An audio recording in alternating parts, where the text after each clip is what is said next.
Hello everybody, good night, welcome to my channel. Tonight we're gonna be talking about this very cool adventure board game. This is a great game. This game has been out there for quite a while. It's also pretty popular. I'm sure that most of you have already heard of this game.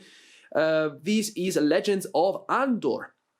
Very nice, very interesting adventure board game. You know that I'm a big fan of this type of games. I love adventure board games. I really like them. And so I certainly couldn't miss out on this game. I definitely needed to try and play Legends of Andor. And I finally got to play this game this past week. And I just played the tutorial experience that this game has to offer at the beginning of the game, okay? And that already took me 1 week. I know it's a little bit insane, but the tutorial for this game is impossible. It is friggin' impossible. But we'll get to that in a second, okay? Just first of all, let's start with the game right there. You see the board. Jeez, that board looks fantastic. It really does. It's a beautiful piece of art, a beautiful canvas. If you take a look at this board, you see there's a castle right there that looks just like King Arthur's castle. You got a wide, large forest right there at the edge of the board with a big tree right there at the heart of the forest. And down here, a beautiful mountain ridge. This is the land of Andor. And yes, this world looks just like your typical fantasy world that you can find in many other board games. I don't really see anything new here on this board, but you know, this is the type of universe that we always enjoy. You know, we never get tired of magical forests and mountains and dwarves and castles. You know, that's just the right stuff that I need to see in a board game. And you know, this artwork here, this type of artwork just sells me on a game right there immediately. I'm already hooked on the game as soon as I take a look here at the beautiful artwork. The illustration is stunning. And there's a second illustration printed on the reverse side of this board, which also looks pretty stunning. Because this is the front side of the board. You start playing the game on this side, then you continue the story, flipping the board and playing on the other side. That is doubly cool, doubly awesome. Two wide, beautiful illustrations right there on the board. That is just great. So I purchased this game many years ago, and the game has been in my game room all this time, untouched, on the top of my shelf, because I originally thought that I would play this game with my friends and my family members, but then I realized that actually I didn't want to try this game with my friends, with my fellow players. I just wanted to keep this game here for myself, as my personal treat. I wanted to play this game solo, just by myself. And so I just waited for the right time, and this past week I finally got down to it and I finally played the game. Like I said before, I just played through the tutorial. This game comes with a tutorial that walks you through the basic steps of the game. It teaches you a little bit about the basic actions you can perform during your turn and some of the rules and the mechanics. I played the tutorial, and the tutorial is freaking impossible. It is just impossible to reach the conclusion of the tutorial. I mean, you get to the end of the tutorial, but you always fail. It's impossible to complete the tutorial successfully. And we're gonna talk about that in this video, because I want to start with this first video about this game just by taking a look here at the tutorial. I think that other people out there might be struggling a little bit with tutorial. Then in this video there might be a couple of things that can help them. All right. Okay, so in the first part of the tutorial, you're gonna be defending the castle. You see the castle is being attacked by these red monsters. Here you see the red standees on the board. They are marching on the castle. They want to invade the castle to destroy it, and you have to protect the castle from this charging horde of monsters, fending off the monsters and killing them. That's pretty simple, pretty straightforward. Then in the second part of the tutorial, you're gonna have to deliver this precious scroll to the people living there in the forest. You're gonna have to take the scroll from the castle and then deliver it to the forest right there. And to do that, you're gonna have to come this way, cross the river on this bridge, then fight against these monsters here, and finally make it to the forest right there and reach your destination before the game is over. You see, the game is broken down into this series of cards, and you start with the first card with the letter A1, then you reveal the second card, then the following card, and you do this, you keep doing this until you reach the final card in the game, that is letter N. When you reveal this final card, the game has reached its conclusion. And you keep track of this also here. You see on this side of the board, you find the same letters starting from letter A all the way up to the final letter in the game, that is letter N. And you keep track of that using this little piece here, which looks like a chess piece. You're going to move it forward one step at a time. And when this piece ends on the letter N, the game is over. So you have to be able to complete the tutorial before the game reaches its conclusion. And that is definitely a challenge. This game is really, really challenging. In this game, you got up to 4 playable characters. I decided to try the tutorial just with 2 characters in my party. And I selected the warrior. And right here, you can see this dude here. This is the warrior who looks just like Ed Stark from Game of Thrones, doesn't he? There's a striking resemblance right there with Ed Stark from House Stark and Game of Thrones. At least this is what I thought the first time I took a look at this character here. And you see, the warrior is carrying the precious scroll. Whereas the other character here, the dwarf, wielding his battle axe right there, he got really powerful. He got up to 9 strength points. And he became the tank of my adventure party. You see right there, he's standing at the forefront, standing strong against the monsters, ready for battle. The monsters have surrounded him and they look pretty nasty, but he's ready to fight them off and kill them to protect his body here. The warrior wielding his sword right there and carrying the precious document. So this is basically what is going to happen in the second part of the tutorial. You're going to assign the task of carrying the scroll to one of your characters, and the other characters in your party, they're going to have to deal with the monsters and get rid of them to clear the way for the scroll carrier to reach his destination unscathed. And that is crucial in the game, because if this guy here is attacked by one of the monsters, you lose the game right there. So you see, there's quite a lot going on in this game here. Then you got more characters in this game, because remember I said that there are up to 4 characters in this game. Let me take these boards here. I want to steer clear of the glare, the nasty glare from the lamp that is standing right above this table. So you see, this is another character in the game. This is the archer, also known as the ranger. Unfortunately, this guy doesn't look like Jon Snow from Game of Thrones at all, unfortunately. And then we've got the Targaryens. I like to call them the Targaryens because you see they've got white hair, and this girl here just looks like Daenerys. A very neat thing about this game is that if you are a she, you can flip the character board and you can play with the female version of the character. I think that is pretty neat. A very neat idea, especially for ladies. And then in the box, you got many other adventures just waiting for you right there in the box. Once you have completed the tutorial, then you will finally be able to play the first adventure, that is adventure number 2, and then you will keep playing the game, and once you have completed an adventure, you will unlock the next adventure from legend number 2 to legend number 3, 4, and then the final story in the game, that is legend number 5. You see, it is made up of quite a bunch of cards. It is pretty huge. I guess this story is going to take a while. It's going to be pretty long. And you see, there are other stories here, other adventures just waiting for you. But the tutorial was already quite an undertaking, and it took me a full week to complete the tutorial successfully.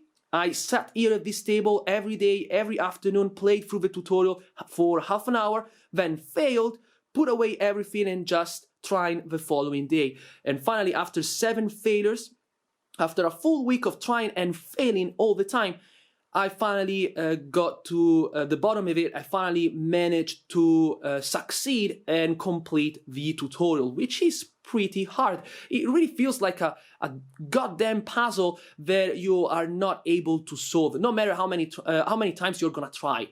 all right, you're always going to fail. But every time you fail, just need to pick yourself up and then continue playing. Eventually, you will make it. You know that. You just need to keep confidence, okay, and you need to be confident and positive, right? Eventually, you will make it. So this was just an introduction here to this game, a general overview of the solo tutorial. All right, I think this game can be a very nice game for solo players. I really enjoyed myself here playing this game, even though I failed many times, and that really brings on quite a lot of frustration. If you're struggling with the tutorial as well, then keep watching, because in the next part, in the upcoming part of this video, I'm going to give away some precious pointers that I'm sure can just help you get to the end of the tutorial a lot faster and can save you some of that frustration, all right? All right, thank you for watching. Again, this was just a first review. If you want to watch my final review for this game, just stay tuned and consider subscribing, because I'm going to make a more in-depth review for this game later in the future, and you're gonna find that video here on my channel, all right? Okay, thank you for watching, everybody, and have a good night. And you see, this is the very setup that you do at the beginning of the tutorial. You lay out those tiles over there, which indicate the points of interest. The first areas you're going to interact with at the beginning of the tutorial. We're playing through the first two cards, A1, A2, and remember that I wanted to play the tutorial just with two characters. I selected the dwarf and the warrior, all right, and they start from these two areas here on the board, and I just tried to complete the tutorial with these two characters here. I didn't try with 3 characters or 4 characters, okay, so things may vary a little bit. If you play with more characters, the game may be actually easier. I guess it might be easier if you play with more characters, but if you play with just 2 characters here, then these are the things you have to notice as you play through the tutorial, okay? Especially if you want to complete the tutorial. First of all, let me take you here through the first, the beginning of the tutorial, the first things you're going to do. Of course, you're going to move the dwarf first, okay? You're going to move the dwarf up to 4 areas, and you're gonna do this, 1, 2, 3, and 4, and reach that first location right there. You collect the 2 gold, and you get rid of this tile, okay? And now I placed the character boards over there. All right, so 2 gold right there for the dwarf. Then it's gonna be the turn of the warrior. The warrior is going to do this, 1, 2, and 3. So it's going to reach the well right there. It's going to activate the well. It's going to flip it, and you get rid of this tile. So we're gonna have to increase the number of points here. Remember that the warrior, when he does that action, he's not going to get just 3 points, but 2 more additional points. So up to 5 points is going to gain by using this action here and flipping the whale token right there. Then it's gonna be the dwarf again, and the dwarf, here is the problem that can just change the fate of the game completely. With the dwarf, since you are here, you're certainly going to move here 1 step, okay, and you're going to spend the 2 gold coins to gain 1 strength point.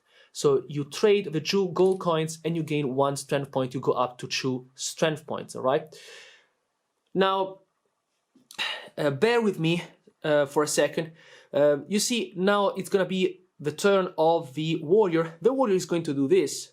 He's going to walk through the castle and jump all the way over here to activate this token here.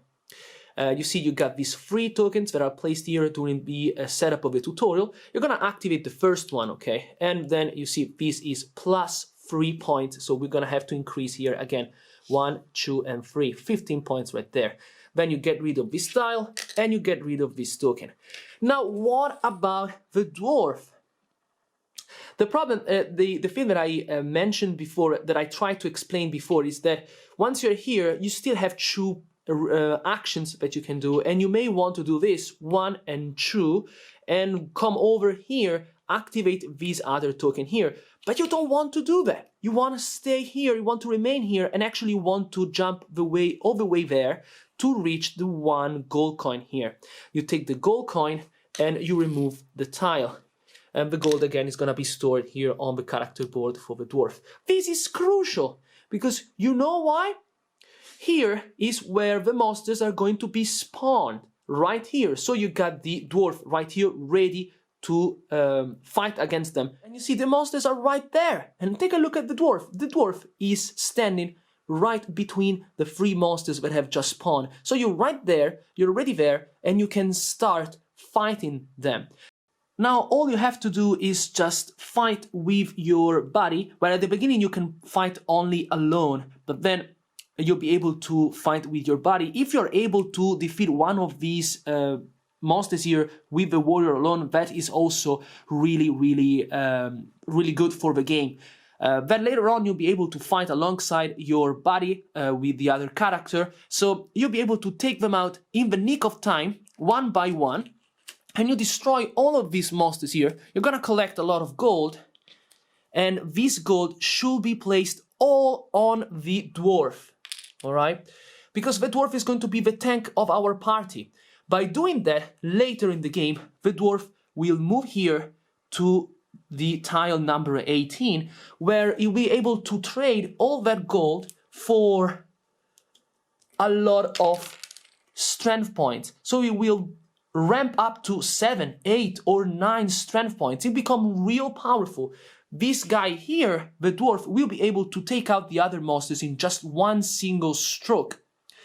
The warrior instead, he's going to be entrusted with the carrying of this scroll. So like I said before, he's going to follow in the footsteps of the dwarf. The dwarf is going to march forward, and the warrior is always going to stay behind. When you come up here, now let me place the monsters here on the board. We've got probably monsters like this. There's also a bigger monster here, but just for the sake of the explanation, it's gonna look like this probably, okay? And the warrior is standing right there. The situation that you were seeing before in the first part of this video. Now, you may think, okay, I'll never be able to get to my destination right there, the forest, because these, even if I destroy these monsters here, even if I take them out, I will not be able to cross that bridge right there because it's guarded by a monster, and killing that monster will make me run out of time and actions that I can spend. What you can do, however, is take out this dude here with the dwarf, and then just clear the way right there for the guy here, for the warrior carrying the scroll. He can cross the river this way, all right, and not this way here on this bridge. I know it may look, very simple, but actually I discovered that after 3-4 days just, wrecking my brains and, just feeling feeling really sad and frustrated because I wasn't able to cross this river here. You cannot cross the river on this bridge because it's guarded by this monster, like I said before, but you can do that just by walking around it here. And take a look right there. The destination is just within a stone's throw from this position here. So that is how you can complete the tutorial. I know this explanation has been a little bit generic, but these are the points, these are the important things you need to look out for when you play through the tutorial, okay? Actually, just a few simple things, but it has taken me a while before I figured them out. I hope this video will make it easier for you to reach the end of the tutorial, which has been a total pain and just a very frustrating experience for me.